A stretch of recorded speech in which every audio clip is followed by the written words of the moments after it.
Welcome to Words of Life. ஜீவ வார்த்தை நிகழ்ச்சிக்கு உங்களை வரவேற்கிறோம். We're studying through the Bible. வேதாகமம் முழுதும் என்ற தொடரிலே நாம் வேதாகமத்தை படித்துக் கொண்டிருக்கிறோம். Book by book. ஒவ்வொரு புத்தகமாக படித்துக் கொண்டிருக்கிறோம். Not verse by verse. வசனம் வசனமாக அல்ல. To get the essential message of each book. ஒவ்வொரு புத்தகத்தினுடைய சாராம்ச செய்தியை நாம் பெற்றுக்கொண்டு படிக்கிறோம். Applies to us today. இன்றைக்கு அது எப்படி நம்முடைய வாழ்க்கைக்கு அது பொருந்தும் என்பதையும் பார்க்கிறோம். Today we have reached the book of Daniel. இன்றைக்கு நாம் தானியேல் புத்தகத்திற்கு வந்திருக்கிறோம். In Daniel we see two important phrases. தானியேல் புத்தகத்திலே இரண்டு முக்கியமான வாசகங்களை நாம் பார்க்கிறோம். You see them in the first chapter. முதல் அதிகாரத்திலே நாம் அதை பார்க்கிறோம். First is the phrase in verse 2, the Lord gave. தேவன் கொடுத்தார் என்கிறதான ஒரு வாசகம். And the second is in verse 8. இரண்டாவது வாசகம் 8ஆம் வசனம். He made up his mind not to defile himself. தன்னை தீட்டுப்படுத்தாதபடிக்கு தன்னுடைய இருதயத்திலே தீர்மானம் பண்ணிக்கொண்டு. First phrase indicates God's sovereignty. முதல் வாசகம் தேவனுடைய சர்வத்தையும் ஆளும் தன்மையை குறிக்கிறது. God gave Jehoiakim into the hands of the king of Babylon. யோயாக்கீமை தேவன் பாபிலோன் ராஜாவாகிய யோயாக்கீமை அவர் கொடுத்தார். The Lord gave Nebuchadnezzar authority. நேபுகாத்நேச்சாருக்கு அதிகாரத்தை கொடுத்தார். The Lord gave Daniel visions. தானியேலுக்கு தேவன் தரிசனங்களை கொடுத்தார். The sovereignty of God. தேவனுடைய மாட்சிமை. The second is the determination of God's man to keep himself pure. இரண்டாவது காரியம் நாம் பார்க்கிறது என்னவென்றால் ஒரு தேவ மனிதன் தன்னை பரிசுத்தமாய் காத்துக் கொள்வதற்கு உறுதியாய் தீர்மானம் பண்ணியிருக்கிறான். The key word in this book is vision. இந்த புத்தகத்தினுடைய ஒரு முக்கியமான வார்த்தை தரிசனம். 32 times that word comes in this book. இந்த புத்தகத்தில் 32 முறை தரிசனம் என்ற வார்த்தை வருகிறது. The first 6 chapters are historic and the next 6 chapters are prophetic. முதல் 6 அதிகாரங்கள் சரித்திர அதிகாரங்கள், அடுத்த 6 அதிகாரங்கள் தீர்க்கதரிசன அதிகாரங்கள். And in the first chapter we see something about Daniel the man. முதல் அதிகாரத்திலே தானியேலாகிய மனிதனை குறித்து பார்க்கிறோம். He was along with others taken as a captive from Jerusalem. எருசலேமிலிருந்து சிறைப்பிடிக்கப்பட்டு போன மற்ற மக்களோடு கூட இவனும் போனான். I believe he must have met Jeremiah there in Jerusalem and heard Jeremiah often and spent time with him. அடிக்கடி எரேமியாவை அவன் எருசலேமிலே பார்த்திருப்பான். எரேமியாவோடு கூட நேரம் செலவு செய்திருப்பான். A young wholehearted person like Daniel would have sought out fellowship with Jeremiah definitely. வாலிபனாய் இருக்கக்கூடிய முழு இதயமுடையதான தானியேல் போல ஒருவன் கண்டிப்பாக எரேமியாவோடு கூட ஐக்கியத்தை நாடி இருந்திருப்பான். Jeremiah would have given him a lot of advice as to how he should conduct himself in Babylon. பாபிலோனிலே எப்படி நடந்து கொள்ள வேண்டும் என்கிற விஷயத்தை குறித்து எரேமியா பல ஆலோசனைகளை தானியேலுக்கு சொல்லி இருந்தார். And perhaps to all 4 of these men. அது மட்டுமல்ல மற்ற 4 மனிதர்களுக்கும் சேர்ந்து சொல்லி இருந்தார். And so that must have been the foundation on which Daniel built. தானியேல் அப்படிப்பட்ட அஸ்திபாரத்திலே தான் தன்னுடைய வாழ்க்கையை கட்டி எழுப்பி இருந்திருப்பான். Anyway, he was a wholehearted man. எப்படி அவன் ஒரு முழு இதயமுடையவனாய் இருந்தான். And when the king selected certain people from the exiles to help him in his office work. அங்கே அடிமைகளாய் போன மக்களிடத்திலிருந்து தன்னுடைய அலுவலக வேலைக்கென்று ராஜா இப்பொழுது மனிதர்களை தேர்ந்தெடுக்கிறார். 4 of the selected were Daniel and his 3 friends. அங்கே தெரிந்து கொள்ளப்பட்டவர்கள் தானியேலும் அவருடைய 3 நண்பர்களும். Well, one of the things these young people had to do was to eat food that was forbidden in Leviticus chapter 11. அங்கே இந்த வாலிபர்கள் செய்ய வேண்டிய ஒரு காரியம் என்னவா இருந்தது என்றால் லேவியராகமத்திலே அவர்கள் சாப்பிடக்கூடாது என்று ஒதுக்கப்பட்ட சில ஆகாரங்களை புசிக்க வேண்டியதா இருந்தது. Like pork. பன்றி மாம்சத்தை போல. Or like the wine which Proverbs said we should not drink when it is fermented. நீதிமொழிகளிலே போதை தரக்கூடியதான அந்த திராட்சரசத்தை புசிக்க கூடாது என்று சொன்னது போல. Strong alcohol. அதாவது போதை தரக்கூடியதான ஒரு in Babylon everybody drank it. ஆனால் பாபிலோனிலே எல்லாரும் அந்த குடிபானத்தை புசித்தார்கள். Ate all these forbidden meats. இங்கே ஒதுக்கப்பட்ட காரியங்கள் எல்லாம் அவர்கள் சாப்பிட்டார்கள். It was a very small thing.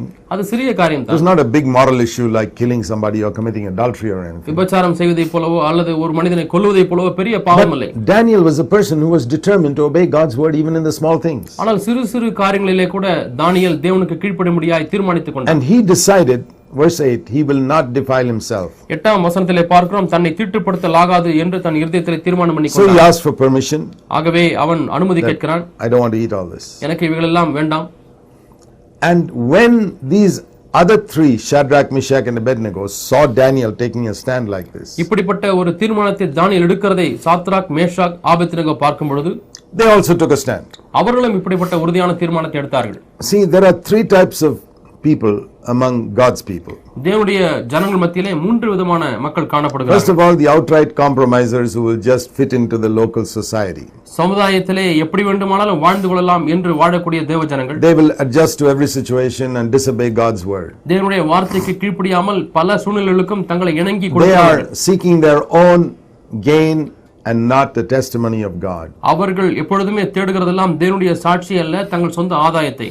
And then there's a second group இரண்டாவது கூட்டம் who does not want to compromise like that, அதுபோல அவர்கள் ஒத்துப்போக வேண்டும் என்று விரும்பவில்லை, but who don't have the courage to take a stand on their own. அதே சமயத்திலே தாங்களாகவே அப்படிப்பட்ட உறுதியான தீர்மானம் எடுப்பதற்கு தைரியம் If இல்லாதவர்கள். they find another man taking a stand, they'll take a stand. ஒரு மனிதன் அப்படிப்பட்ட ஒரு தீர்மானத்தை எடுக்கிறதை பார்க்கும்போது இவர்களும் அப்படிப்பட்ட But தீர்மானத்தை if எடுப்பார்கள். there's nobody like that, they will just compromise and stay along with the compromisers. அப்படி யாருமே இல்லை என்று சொன்னால் இவர்களும் ஒத்துப்போகிற மக்களோடு கூட சேர்ந்து இவர்களும் கீழ்ப்படியாமல் Then போய்விடுவார்கள். there's the third category. மூன்றாவது கூட்ட மக்கள் Very few people like Daniel தானியேலை போல வெகு சிலர் தான் இருக்கிறார்கள். who say, even if I'm all alone, நான் தனியாக I'm not going இருந்தாலும் to கூட compromise. நான் ஒரு காலம் என்னுடைய காரியத்தை விட்டு கொடுக்க மாட்டேன். I'm going to obey God's word even if I'm all alone. நான் தனியாக இருந்தாலும் கூட பரவாயில்லை, நான் தேவனுக்கு கீழ்ப்படிவேன். I'll tell you, it's not easy to be like that. அப்படி இருப்பது மிகவும் கடினம் என்று சொல்லுகிறேன். Imagine if you take a stand for the Lord that makes you all alone in your city. உங்களுடைய பட்டணத்திலே நீங்கள் தேவனுக்காக ஒரு தீர்மானம் எடுக்கிறீர்கள், அது உங்களை தனித்தவனாய் மாற்றி விடுகிறது. All the other believers are compromising and doing a lot of wrong things and go along. எல்லா விசுவாசிகளும் பலவிதமான தவறான கிரியைகளை செய்து உலகத்தோடு இவர்களும் ஒன்றாக அவர்கள் போகிறார்கள். There are very few people like Daniel. தானியேலை போல இருக்கிறவர்கள் மிக சிலர் தான். But those are the ones whom God can use. ஆனால் இப்படிப்பட்டவர்களை தான் தேவன் Because பயன்படுத்த when முடியும். a Daniel stands up, ஒரு தானியேல் அப்படி நிற்கும் பொழுது some others will be drawn to him. அவனோடு மற்றவர்கள் ஈர்க்கப்படுகிறார்கள். All over India, God is looking for Daniels. India முழுவதுமாக தானியேல் போல இருக்கிறவர்கள் I இருக்கிறார்கள் என்று think தேவன் there are பார்க்கிறார். hundreds of Shadrachs, Meshachs and Abednegos in India India தேசத்திலே நூற்றுக்கணக்கான சாத்ராக், மேஷாக், ஆபேத்நேகோ who இருக்கிறார்கள். would be willing to take a stand if they can find a Daniel. ஒரு தானியேலை பார்க்கும்போது இவர்கள் அப்படிப்பட்ட தீர்மானத்தை எடுப்பதற்கு தயாராக So the இருக்கிறார்கள். great need is for a Daniel to bring out these Shadrachs, Meshachs and Abednegos. ஆகவே இந்த சாத்ராக், மேஷாக், ஆபேத்நேகோவை வெளியே கொண்டு வர முடியாய் நமக்கு தேவையானதெல்லாம் தானியேல்கள். So that's what we see here. இதைத்தான் நாம் இங்கே பார்க்கிறோம். If Daniel had not taken a stand, தானியேல் அங்கே ஒரு உறுதியான தீர்மானத்தை these எடுக்காதிருந்தால் other three would have been just like all the other compromisers. மற்ற மூன்று பேரும் கூட மற்றவர்களைப் போலவே இவர்களும் உலகத்தோடு போயிருப்பார்கள். And that's been true throughout in the history of the church. சபை சரித்திரத்தை முழுமையாக பார்க்கிறோம், இது மெய்யாக இருக்கிறது. God raises up a man தேவன் ஒரு மனிதனை எழுப்புகிறார். who will not compromise. அவன் ஒரு காலம் உலகத்தோடு கூட No ஒத்துப்போக matter மாட்டான். what the pressure, he says, I will not yield. எவ்வளவு அழுத்தங்கள் வந்தாலும் ஒரு காலம் நான் விட்டு கொடுக்க மாட்டேன் என்று That is இருக்கிறவன். not the way Jesus would do it, and I will not do it. இயேசு இப்படி செய்ய மாட்டார், நானும் செய்ய மாட்டேன் என்று Now சொல்கிறார். you see today in the Christian world, a lot of people are doing things in the way which they think is all right, it's not sinful. இன்றைக்கு கிறிஸ்தவ உலகத்திலே பரவாயில்லை, இது ஒன்றும் பாவம் இல்லை என்று சொல்லி பல காரியங்களை எளிதாய் செய்கிறவர்களை The பார்க்கிறோம். question is not, is it sinful or not? இந்த காரியம் பாவமா இல்லையா என்பது கேள்வியே அல்ல. That's good, but that's not the highest level. அது நல்லதுதான், அது மேன்மையானது அல்ல. A higher level is, would Jesus do it this way? மேன்மையான நிலவரம் என்னவென்றால் இயேசு இது விதமாக செய்வாரா? Do the apostles do it this way? அப்போஸ்தலர்கள் இது போல செய்வார்களா? To ask is it sinful or not is a lower level at which to live. இது பாவமா இல்லையா என்று கேட்டு அதன் அடிப்படையில் வாழ்வது ஒரு கீழான நிலையிலே So வாழ்வதாகும். Daniel asked the higher question. ஆகவே தானியேல் மேலான ஒரு கேள்வியை கேட்டான். What does God's word say? தேவனுடைய வார்த்தை என்ன சொல்கிறது? Not, is that such a serious sin or not? இது அவ்வளவு சீரியஸான பாவமா இல்லையா என்றெல்லாம் அல்ல. So today you also may face such a choice. இன்றைக்கு நீங்களும் இப்படிப்பட்ட ஒரு தெரிந்து கொள்ளுதலை நீங்கள் உங்கள் முன்பாக You இருக்கலாம். can decide either to be a Daniel தானியேலாக இருக்க முடிவு செய்யலாம், or these other three friends, அல்லது மற்ற மூன்று நண்பர்களைப் போல இருக்க முடிவு செய்யலாம், or a compromiser. அல்லது உலகத்தோடு ஒத்துப்போர்களாக இருக்கலாம். That choice is yours. அந்த தேர்வு செய்யும் காரியம் உங்களுடையது. The test here is again a test of food. இங்கே மீண்டுமாய் பார்க்கிறோம் வருகிற சோதனை சாப்பாட்டு விஷயத்திலே. Eve was tested with food. ஏவாள் சாப்பாடு விஷயத்திலே சோதிக்கப்பட்டார். Jesus was tested with food. இயேசுவும் ஆகார விஷயத்திலே And here சோதிக்கப்பட்டார். Daniel is tested with food. இங்கே தானியேலும் ஆகார விஷயத்திலே Food சோதிக்கப்பட்டார். seems to be a very important area in which we are tested. நாம் சோதிக்கப்படுகிற முக்கியமான ஒரு பகுதியானது ஆகாரம் புசித்தல். The Israelites were tested with food in the wilderness. வனாந்தரத்தில் இஸ்ரவேல் ஜனங்கள் ஆகாரத்தினாலே சோதிக்கப்பட்டார். God gave them manna every day to test them. மன்னாவை ஒவ்வொரு நாளும் தேவன் அவர்களுக்கு கொடுத்து சோதித்து They பார்த்தார். failed the test, complaining and grumbling, they wanted meat, etc. அவர்களுக்கு இறைச்சி வேண்டும் என்று சொல்லி அவர் முறையிட்டு குறை சொல்லி அந்த சோதனையை தவிர்த்து But போனார். here Daniel passed the test ஆனால் இங்கே தானியேல் இந்த சோதனையிலே வெற்றி பெறுகிறார் before God. தேவனுக்கு முன்பாக. And he told the commander that if you just give us some vegetables and water, that's enough for us. எனக்கு கொஞ்சம் காய்கறிகளும் கீரைகளும் கொடுத்தால் தண்ணீரும் கொடுத்தால் அது போதும் என்று We சொல்கிறார். don't want to disobey God. தேவனுக்கு கீழ்ப்படியாமல் இருக்க எங்களுக்கு மனதில்லை. At the end of 10 days, you'll see we are stronger than all these other fellows who are eating meat and drinking wine. இறைச்சியையும் புசித்து விட்டு அங்கே மதுபானத்தை சாப்பிடுவதை காட்டிலும் நாங்கள் வலிமையுள்ளவர்களாக இருப்போம் என்று சொல்கிறார். And sure enough, at the end of 10 days, they were stronger than the others. அவர்கள் சொன்னது போலவே 10 நாட்கள் கழித்து பார்க்கும்போது இவர்கள் வலிமையுள்ளவர்களாக இருக்கிறார்கள். And then we read another lovely verse in verse 17. 17ஆம் வசனத்திலே இன்னொரு அருமையான காரியத்தை பார்க்கிறோம். Chapter 1. 1ஆம் அதிகாரம் 17ஆம் வசனம். God gave these young people knowledge and intelligence in every branch of literature, wisdom at that time. இந்த 4 வாலிபருக்கும் தேவன் சகல எழுத்திலும் ஞானத்திலும் அறிவையும் சாமர்த்தியத்தையும் கொடுத்தார். So that they could master all the literature and science of their time. அவர்கள் நாட்களிலே இருந்ததான விஞ்ஞானத்திலேயும் இலக்கியத்திலேயும் அவர்கள் கை தேர்ந்தவர்களாக இருந்தார்கள். That's a lovely verse for our young people who are in school or college. இன்றைக்கு பள்ளியிலே கல்லூரியிலே படிக்கக்கூடிய வாலிபர்களுக்கு இது அருமையான ஒரு வசனம். If you honor God, நீ தேவனை கனமணினால் God can give you intelligence to make up for all, to help you to understand all that is taught in your school or college. உங்களுடைய கல்லூரியிலோ அல்லது பள்ளியிலோ சொல்லிக் கொடுக்கிற சகல காரியங்களையும் விளங்கிக் கொள்ளும்படிக்கு தேவன் திறமையை தருவார். Just like he gave these people. இவர்களுக்கு கொடுத்தது போல. But you got to claim it. ஆனால் நீங்கள் அதை சுதந்திரித்துக் கொள்ள வேண்டும். ஆண்டவரே, help me to have this intelligence which you gave these friends of Daniel. ஆண்டவரே, தானியேலுடைய நண்பர்களுக்கு கொடுத்தது போல எனக்கும் ஞானத்தையும் சாமர்த்தியத்தையும் தாரும். தானியேலுக்கும் கொடுத்தது போல. And in this matter of this testing, because they denied themselves in a small thing like food, சிறு காரியமாக ஆகாரத்திலே அவர்கள் தங்களை வெறுத்து தங்களை ஒருத்து கொண்டபடினாலே they were able to be prepared for greater tests like the fire and the lions later on. அதற்கு பிறகு வரக்கூடியதான அக்கினி சிங்கம் போன்ற பெரிய சோதனைகளுக்கு அவர்கள் ஆயத்தமாகிறார்கள். See, God had a very high opinion of Daniel. தானியேலை குறித்து தேவன் மிகுந்த பெரிய ஒரு அபிப்பிராயத்தை வைத்திருந்தார். I want to show you an amazing verse in Ezekiel 14. எசேக்கியேல் 14ஆம் அதிகாரத்திலே ஒரு அருமையான வார்த்தையை உங்களுக்கு காண்பிக்க விரும்புகிறேன். Daniel was just a young man in his 20s. தானியேல் தன்னுடைய 20 வயது நிரம்பிய ஒரு இளைஞனாய் இருந்தான். I don't think he was even 30 years old. அவனுக்கு இன்னும் 30 வயது ஆகவில்லை. When he was a young man in his early 20s, அவனுடைய 20 கூட்டல் ஒரு சில வயதுகள் இருக்கும் பொழுது he was so God fearing. அவன் எவ்வளவோ கர்த்தருக்கு பயந்தவனாய் இருந்தான். Ezekiel was a much older and more senior prophet. எசேக்கியேல் இவனை காட்டிலும் மிகவும் வயது முதிர்ந்த ஒரு சீனியர் தீர்க்கதரிசியாய் இருந்தார். And Ezekiel writes the prophecy of God in chapter 14. 14ஆம் அதிகாரத்தில் எசேக்கியேல் தேவனுடைய தீர்க்கதரிசனத்தை எழுதுகிறார். And he says there in verse 12, 12ஆம் வசனத்தில் சொல்கிறார், this is the word of the Lord that came to me, கர்த்தருடைய வார்த்தை எனக்கு உண்டாகி, that if a nation sins against me, ஒரு தேசம் எனக்கு விரோதமாய் துரோகம் பண்ணிக்கொண்டே இருந்தால், பாவம் செய்தால், I will not spare them from judgment. அவர்களை நான் நியாயத்தீர்ப்புக்கு விலக்க மாட்டேன். I will punish them. அவர்களை தண்டிப்பேன். Even if these 3 men, verse 14, Daniel, Noah, Daniel and Job are there, they'll save themselves only by their own righteousness. Noah, தானியேல், யோபு ஆகிய இந்த 3 புருஷரும் அதன் நடுவில் இருந்தாலும் அவர்கள் தங்கள் நீதியினாலே தங்கள் ஆத்துமாக்களை மாத்திரம் தப்பிப்பார்கள். Noah and Job had died more than 1,000 years before this was written. இந்த வசனம் எழுதப்படுவதற்கு கிட்டத்தட்ட 1000 ஆண்டுகளுக்கு முன்பதாகவே நோவாவும் யோபுவும் மரித்து விட்டார்கள். It's all right to talk about godly men who died. மரித்து போன தேவனுடைய பிள்ளைகளை குறித்து பேசுவது நல்லதுதான். To include in that group a young 20-year-old man who is still living here. ஆனால் இங்கே இன்னுமாய் உயிரோடு வாழ்ந்து கொண்டிருக்கிறதான அந்த ஒரு 20 வயது நிரம்பிய வாலிபனை இந்த குழுவிலே சேர்த்திருக்கிறார். Maybe he is 25 years old. அல்லது அவனுக்கு 25 வயதாக இருக்கும். That's amazing. அது எவ்வளவு வியக்கத்தக்கதா இருக்கிறது பாருங்க. That God could refer to a living young 25-year-old man along with Noah and Job and say these are the 3 most righteous men I can think of. நான் எண்ணக்கூடியதான மிகுந்த நீதிமான்களா இருக்கிறவர்கள் நோவா, யோபு, அதோடு கூட இந்த 20 வயது நிரம்பிய இளைஞனா இருக்கிற தானியேல். What a tremendous testimony that is. எவ்வளவு பெரிய சாட்சி பாருங்க. God could speak about Daniel like that. தானியேலை எப்படி ஆண்டவர் பேச முடிந்தது. Tell Ezekiel to mention his name. எசேக்கியேலே தானியேலுடைய பெயரை நீ அங்கே போடு என்று சொன்னார். What if Daniel heard about it? Would it puff him up? தானியேல் அதை கேள்விப்பட்டிருந்தால் அது அவனை பெருமையடை செய்திருக்குமா? God knew it would not. அது அப்படி செய்யாது என்று தேவன் அறிந்திருந்தார். Otherwise he wouldn't have mentioned his name. இல்லாவிட்டால் அவனுடைய பெயர் அங்கே போட்டிருந்திருக்க மாட்டார். God doesn't tempt us.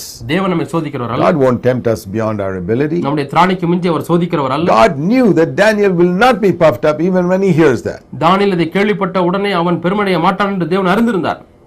What an example for us to follow. நாம் பின்பற்றுவதற்கு என்ன ஒரு மாதிரி. That even if Almighty God praises us, we still don't get affected by it. சர்வ வல்லமையுள்ள தேவனே நம்மை மெச்சிக் கொண்டாலும் கூட அதனாலே நாம் சற்றேனும் பாதிக்கப்படாமல் இருக்க முடியும். Now we go to chapter 2.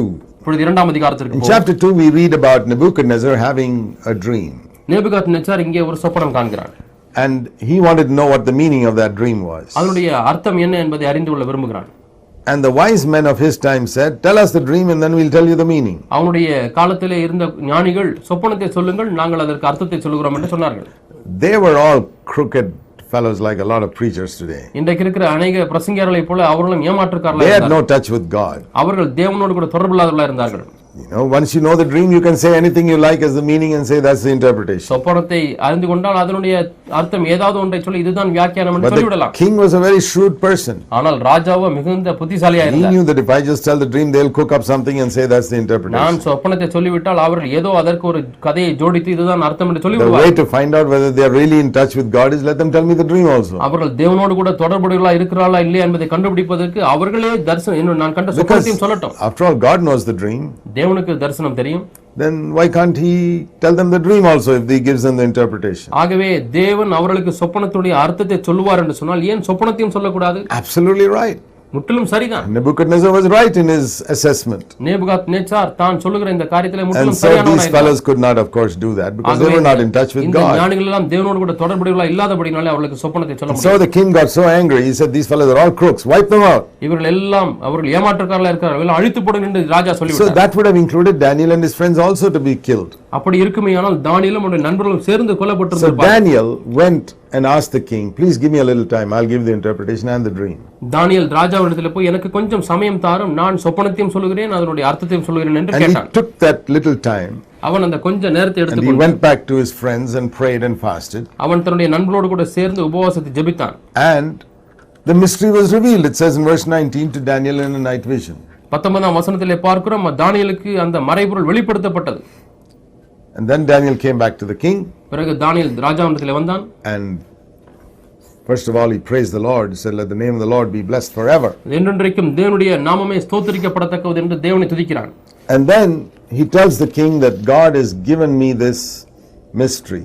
இந்த ரகசியத்தை தேவன் எனக்கு வெளிப்படுத்தி இருக்கிறார் என்று Verse சொல்றார். 30, this mystery has been revealed to me not for any wisdom that lies in me, but to make known this for the sake of others. எனக்கு அதிக ஞானம் உண்டு என்பதனாலே அல்ல, அர்த்தம் ராஜாவுக்கு தெரியும்படியாக இருதயத்தின் நினைவுகளை அறியும்படியாக இந்த மறைபொருள் எனக்கு See, வெளியாக்கப்பட்டது. God reveals himself to those who are humble and those who have faith.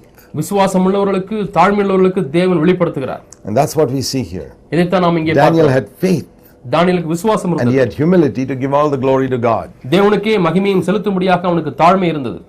And then he reveals the dream to the king, அப்பொழுது ராஜாவுக்கு அந்த சொப்பனத்தை வெளிப்படுத்துகிறார். saying, "O king, you saw a great statue." ராஜாவே நீர் ஒரு பெரிய சிலையை கண்டீர். And that statue was, made of different material.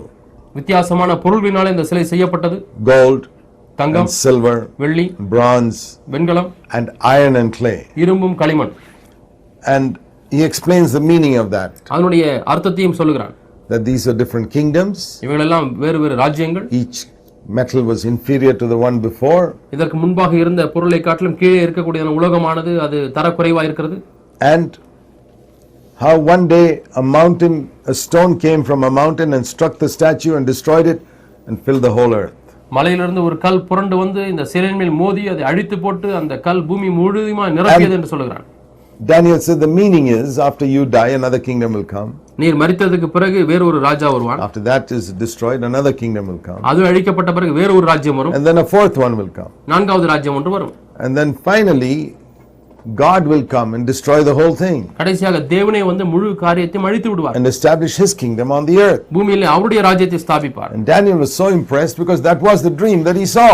இந்த சொப்பனத்தை தான் நேபுகாத்நேச்சார் பார்த்தபடினாலே தானியேலுக்கு அதிக விருப்பமா இருந்தது.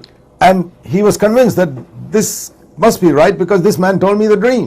இவனே சொப்பனத்தையும் சொன்னபடினாலே தானியேல் சொல்கிற அர்த்தமும் சரியாகத்தான் இருக்க வேண்டும் என்று நேபுகாத்நேச்சார் உணர்ந்து கொண்டான். And we read the king began to fall on his face before Daniel. தானியேலுக்கு முன்பாக முகங்குப்புற விழுந்ததை பார்க்கிறோம். See, all heathen people worship miracle men. புறஜாதியாரான மக்கள் எல்லாரும் அற்புதமான ஒரு மனிதனை பார்த்தால் அவனை But ஆராதிப்பார். Daniel wouldn't accept any of that worship. ஆனால் இவ்விதமான ஆராதனையை தானியேல் ஏற்றுக்கொள்ளவில்லை. And he used his influence there now to get Shadrach, Meshach and Abednego also appointed, verse 49, in good positions. 49ஆம் வசனத்திலே தானியேல் அந்த நேரத்திலே உள்ள செல்வாக்கை பயன்படுத்தி அவனுடைய நண்பர்கள் சாத்ராக், மேஷாக், ஆபேத்நேகோவுக்கும் அங்கே வேலை வாங்கி See, கொடுத்தார். that's a mark of a godly man. He doesn't think only of the high position he got. ஒரு தேவ மனிதன் தனக்கு இருக்கக்கூடிய மேலான ஒரு ஸ்தானத்தை மட்டும் எண்ணிக்கொண்டே இருக்க மாட்டான். He thinks of his brothers who need help and immediately does something to help them. உதவி தேவைப்படுகிற தன்னுடைய சகோதரர்களையும் எண்ணி பார்க்கிறான், உடனே அவர்களுக்கும் உதவி செய்கிறான். Then in chapter 3, மூன்றாம் அதிகாரம் we read about Nebuchadnezzar making the statue. இங்கே நேபுகாத்நேச்சார் ஒரு பெரிய சிலையை செய்கிறான். Now in the original dream, only the head was of gold, the rest was all of some other material. அந்த சொப்பனத்திலே தலை மட்டும் தான் பொன்னினாலே செய்யப்பட்டது, மீதி எல்லாமே வேறு வேறு காரியங்களாலே செய்யப்பட்டது. Whereas here Nebuchadnezzar made the whole thing of gold. ஆனால் இங்கே நேபுகாத்நேச்சார் முழு சிலையையும் அவன் பொன்னினாலே செய்கிறான். Thereby trying to say my kingdom will never end. என்னுடைய ராஜ்யத்திற்கு முடிவே இல்லை என்று அவன் சொல்கிறான். From head to foot is going to be me only. தலை முதல் கால் வரை நான் தான் என்று சொல்கிறான். He wanted everybody to bow down and worship this idol. எல்லாரும் வந்து இந்த சிலையை வணங்கும்படியாய் அவன் ஆணை பிறப்பிக்கிறான். Daniel wasn't around there. அங்கே அப்பொழுது தானியேல் இல்லை. Maybe he was traveling somewhere. அவன் வேற எங்கோ பிரயாணமாய் போயிருக்கலாம். But these three friends were there. ஆனால் இந்த மூன்று நண்பர்கள் அங்கே இருக்கிறார்கள். So, God sometimes allows us to be alone with our leader away. சில சமயத்திலே நம்முடைய தலைவர் இல்லாமல் நம்மை தனியாக வைத்து தேவன் சோதிக்கிறார். Why? ஏன்? So that we can become strong on our own without the support of a leader. ஒரு தலைவனுடைய உதவி இல்லாதபடி நாமாகவே வலுவானவர்களாய் மாறும்படியாக அப்படி செய்கிறார். Because he sees what a tendency we have to lean upon our leader all the time. எப்பொழுதுமே நம்முடைய தலைவரை சார்ந்து கொள்ளும்படியான ஒரு மனப்பக்குவம் நமக்கு இருக்கிறதை தேவன் பார்க்கிறார். So God may allow circumstances in our life where the leader is not there. ஆகவே தலைவன் அங்கு இல்லாத ஒரு சூழ்நிலையை தேவன் உண்டாக்குகிறார். And that's what happened here. இங்கே அதுதான் நடக்கிறது. And they passed the test. அவர்கள் அந்த சோதனையை ஜெயித்து விட்டார்கள். As a result they got greater boldness. அதனுடைய விளைவாக அவர்களுக்கு பெரிய தைரியம் ஏற்பட்டது. So we see here, இங்கே பார்க்கிறோம், Nebuchadnezzar said all those who don't bow down will be punished by thrown to a lake of fire. இந்த சிலையை வணங்காதவர்கள் எல்லாரும் அவர்கள் தண்டிக்கப்படுவார்கள், அவர்கள் அக்கினி சூளையிலே போடப்படுவார்கள். And look at the answer of these people to Nebuchadnezzar. நேபுகாத்நேச்சாருக்கு இவர்கள் சொன்ன பதிலை பாருங்கள். In verse 17 of chapter 3. மூன்றாம் அதிகாரம் 17ஆம் வசனம். Our God is able to deliver us from this blazing fire. எங்கள் தேவன் இந்த அக்கினி சூளைக்கு எங்களை தப்புவிக்க வல்லவர். And he will deliver us. அவர் எங்களை விடுவிக்க வல்லவர். Out of your hand. அவருடைய கரம் எங்களை விடுவிக்கும். But even if he doesn't deliver us, அவர் எங்களை விடுவிக்காமற் போனாலும், you can be sure of one thing, we are not going to bow down to this image. நாங்கள் இந்த சிலைக்கு வணங்க மாட்டோம் என்பதை நீ நிச்சயித்துக் கொள்ளுங்கள். Some of the compromisers would have said, don't lose your life. உன்னுடைய ஜீவனை ஏன் இழக்க வேண்டும் என்று ஒத்துப்போகிறவர்கள் சொல்லியிருப்பார்கள். They said just bow down a little bit. கொஞ்சம் அப்படி லைட்டா And afterwards go and ask God to forgive you. Simple. அதற்கு பிறகு போய் தேவனிடத்தில் மன்னிப்பு கேள், அதுதான் எளிது என்று சொல்வார்கள். No, they said we're not going to do it. இல்லை நாங்கள் செய்யவே மாட்டோம். The Bible says you must never bow down to an image. எந்த ஒரு விக்கிரகத்துக்கும் வணங்க கூடாது என்று வேதம் சொல்கிறது. We're not going to do that. ஆகவே நாம் அதை செய்யவில்லை. So they took a very strong stand. ஆகவே அவர்கள் வலிமையான ஒரு நிலைப்பாட்டை எடுத்தார்கள். And of course Nebuchadnezzar became very furious. நேபுகாத்நேச்சாருக்கு கடும் கோபம் வந்தது. When he saw that they would not bow down. அவர்கள் வணங்காததை பார்க்கும் பொழுது, so he commanded certain people to tie them up and throw them in the fire. ஆகவே இவர்களை கட்டி அக்கினி சூளையிலே போடுங்கள் என்று கட்டளை பிறப்பித்தார். Made the fire 7 times hotter. அந்த அக்கினியை 7 மடங்கு சூடாக்கினார். And the people who went to throw the people in, they got killed. அங்கே இவர்களை தூக்கி எறிய போனவர்கள் அவர்கள் கொல்லப்பட்டார்கள். And when they were thrown in, அவர் உள்ளே வீசப்பட்ட பொழுது, the Son of God came and walked with them inside the fire. அந்த அக்கினி சூளைக்குள்ளாக தேவகுமாரனே வந்து அங்கே நடக்கிறார். And nothing happened. அங்கே ஒன்றும் இவர்களுக்கு நடக்கவில்லை. And all the people saw 4 people walking inside the fire. மக்கள் பார்த்துள்ள எல்லாரும் அக்கினி சூளைக்குள்ளாக 4 பேர் நடக்கிறதை பார்த்தார்கள். Nebuchadnezzar is the one who says, hey, there's a 4th one there who looks like a son of God. 3 பேரை தானே உள்ளே போட்டோம், இப்பொழுது 4வது ஒரு நபர் தேவகுமாரனுடைய சாயலுக்குப்பானவர் இருக்கிறார் என்று நேபுகாத்நேச்சார் சொல்கிறான். It was probably some angel that came to be with them. அவரோடு கூட இருக்க முடியாத ஒரு தேவதூதன் வந்திருக்கிறானோ. And finally when they come out, கடைசியாக அவர் வெளியே வரும்பொழுது, there's not even a smell of fire on them. அவர்கள் மீது இந்த அக்கினியுடைய வாசனை கூட காணப்படவில்லை. And then Nebuchadnezzar says, அப்ப நேபுகாத்நேச்சார் சொல்கிறார், blessed be the God of Shadrach, Meshach and Abednego. Shadrach, Meshach, Abednego என்பவருடைய தேவன் ஆசீர்வதிக்கப்பட்டவராய் He is the இருக்கிறார். true God. அவர்தான் மெய்யான And தேவன். if anybody anywhere says anything offensive against this God, இந்த தேவனுக்கு விரோதமாய் யாவனாவது ஏதாவது சொன்னால், he will be torn, verse 29, limb from limb, and his houses will be reduced to a heap. அவனுடைய வீடானது ஒரு குவியலாக அழிக்கப்படும், அவன் தண்டிக்கப்படுவான் என்று பார்க்கிறோம். And the king gave a higher position to these 3. இந்த 3 பேருக்கும் இன்னும் உன்னதமான ஒரு ஸ்தானத்தை அந்த ராஜா கொடுத்தார். So what do we learn from this passage? இந்த பகுதியிலிருந்து நாம் என்ன வாசிக்கிறோம்? That if you honor God, he'll honor you. நீங்கள் தேவனை கனப்படுத்தினால் அவர் உங்களை கனப்படுத்துவார். I mean, whether we escape the fire or not is not the main thing. அக்கினியிலே நாம் தப்புகிறோமா இல்லையா என்பது முக்கியமான காரியம் அல்ல. In the new covenant, God has allowed many of his children to be burnt in the fire. புது உடன்படிக்கையிலே தேவன் अनेக தம்முடைய பிள்ளைகள் அக்கினியிலே எரிக்கப்படுவதற்கு அனுமதித்திருக்கிறார். So it's not certain that he'll always allow us to escape the fire. ஆகவே அக்கினியிலே எப்பொழுதுமே நம்மை தப்புவிப்பார் என்று நாம் சொல்ல முடியாது. But he'll give us grace to be overcomers. ஆனால் நாம் ஜெயாளிகளாக இருப்பதற்கு அவர் நமக்கு கிருபை தருவார். And he'll give us grace to stand true to him. அவருக்கு மெய்யாய் நிற்கும்படியாக தேவன் நமக்கு கிருபை தருவார். So this is a challenge that comes to all of us today. ஆகவே இன்றைக்கு நமக்கு இது ஒரு சவாலாக வருகிறது. Whatever may happen, என்ன நடந்தாலும் சரி, Lord, I'm going to stand for you. ஆண்டவரே நான் உமக்காக நிற்க போகிறேன். I'm not going to compromise even in a small thing. சிறு காரியத்திலே கூட நான் உலகத்தோடு ஒத்துப்போக மாட்டேன். Even the small commandments I'm going to obey. சிறு கட்டளைகளுக்கு கூட ஆண்டவரே நான் கீழ்ப்படிவேன். Because I want to be a flaming witness for you. ஏனென்றால் நான் உமக்கு ஜொலிக்கிற ஒரு சாட்சியாக இருக்க வேண்டும். And seek fellowship with others. மற்றவர்களுடைய ஐக்கியத்தை நாடுங்கள். The strength of these four came that they fellowship together. இந்த 4 பேருடைய பலன் அவர்கள் ஒருவரோடு ஐக்கியப்பட்டிருப்பதனாலே வந்தது. Difficult to stand alone. தனியாக நிற்பது கொஞ்சம் கஷ்டம் தான். Sure, Daniel also found great help in fellowship with these 3 brothers. தானியேலும் இந்த 3 சகோதரரோடு கூட ஐக்கியப்படுவதனாலே அதிக பிரயோஜனத்தை கண்டார். But seek fellowship with wholehearted people. ஆனால் நீங்கள் முழு இருதயமுடைய கிறிஸ்தவர்களிடத்திலே நீங்கள் ஐக்கியத்தை நாடுங்கள். God bless you. தேவன் தாமே உங்களை ஆசீர்வதிப்பாராக.